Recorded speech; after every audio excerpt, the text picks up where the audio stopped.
You bought a bug-out bag from Amazon, watched 3 tutorials on fire starting, and you think you've bought your way out of the apocalypse.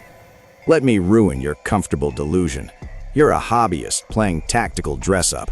You're a consumer in a gas mask, while the cold arithmetic of survival is already laughing at your credit card statement. A prepping lifestyle is so incompatible with your soft modern life that most will quit before the first power outage. The 1% who stay, they don't live better. They are just preparing for a harder way to die. You'll never be one of them. The price is higher than you think, and I'm not talking about your bank account. I'm about to show you the 5 reasons why you'll never be a real prepper. Let's get uncomfortable. Reason 1, the bankruptcy trap. When prepared means broke. You've seen the lists. Every prepper guru with a sponsor code on their website tells you the same thing. Bug out bag, $500 minimum for quality gear. Bug out vehicle, $30,000 for a properly equipped 4x4. Bug out location, $150,000 for rural land plus a structure. 3 months of freeze-dried food, $2,000. Water filtration systems, $400. Firearms and ammunition, $3,000 or more. Medical supplies, $800. Communications equipment, $600. Solar power backup, $5,000. Seeds, tools, and fuel storage, another $2,000. You're looking at a $195,000 entrance fee to a club that doesn't guarantee you'll survive the first night. Now the math that destroys dreams. Your household makes $100,000 a year. Congratulations, you're doing better than about 65% of American families. Sounds impressive until you actually run the numbers. After taxes, you're left with roughly $75,000 take-home. After the mortgage, food, insurance, car payments, utilities, internet, gas, childcare, student loans, and basic household expenses, you're probably already negative. Bingo. You're losing at a game you haven't even started playing. But let's be generous. If you sacrifice everything, you might scrape together $800 a month for prepping. At that rate, you'll need 20 years to save $195,000. 20 years and no vacations, no dinners, no life. And here's the sick joke. While you're saving, inflation is eating your future. You're running on a treadmill tilted backward while someone keeps turning up the speed. Then you realize you didn't make a one-time purchase. You bought a subscription to anxiety, endless rotation, replacement, maintenance, and checks on everything you own. Most people look at that math and choose rationality. Fuck it. If it comes, I'll deal with it then. Because they can't afford to live through it.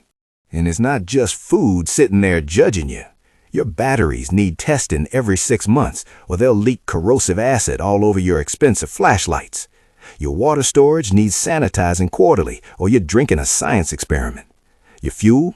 Add a stabilizer and rotate annually, or your generator won't start when the grid actually fails. You know what's funny? You can't remember the last time you changed the batteries in your smoke detector.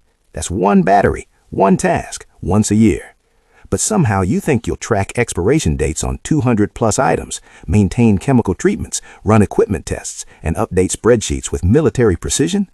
The cognitive load is crushing. If you can't manage a pantry, you can't manage a catastrophe. And here's the part nobody admits. Eventually, you'll feel nothing but guilt. Guilt about the rotation you missed. Guilt about the family vacation you skipped to buy more cans that are probably expired anyway. It stops being preparedness. It starts being punishment. Reason 2, the organization nightmare. Well, you bought all that gear? Good. Welcome to your new full-time job, warehouse manager of a ghost town. You're a hoarder with a spreadsheet. That freeze-dried food with a 25-year shelf life. Your garage is a sweat box in the summer and a freezer in the winter. Your 25 years just turned into 7. And what about rotation? Who wants to eat salt-heavy freeze-dried slop when the pizza guy is still 5 minutes away? Nobody. So the cans sit. They rust. They expire. Because you're human. Now you have $2,000 of compost. Cool. Real preppers run inventory systems that would make a Walmart manager weep. Purchase dates, expiration dates, quantity tracking, storage locations, condition assessments, replacement schedules. You're running a warehouse operation for free in your spare time for supplies you hope you never use. Reason 3. The psychological price. Nobody tells you about the prepper mindset. It's corrosive. The human brain wasn't designed for permanent vigilance. We're built for acute stress. Run from the tiger, then relax. Not chronic stress, waiting for a tiger that might never show up. So you either normalize the anxiety until it means nothing, or you maintain high alert 24/7 and slowly destroy yourself. Option A, the threat becomes background noise. When the real crisis hits, you're mentally unprepared despite being physically stocked. Option B, hypervigilance destroys your health, relationships, and quality of life. Most people just vibrate between both states until something breaks. Usually, their marriage. Every news story is a collapse indicator because you need proof that you are doing the right thing. Every social gathering is a threat assessment. Your wife wants a vacation? You're calculating how many rounds of 5.56 that money could buy. Your kids want the canned peaches? You're wondering if they'll need them more in 2 years. Your friends will stop calling because every conversation turns into a lecture on the fragility of the power grid. You become the weird uncle, the outcast. The weight of being the only one who sees the truth is a psychological bone breaker. You start seeing your neighbors differently. That friendly guy who borrows your lawnmower, you're mentally calculating whether he knows about your prep supplies.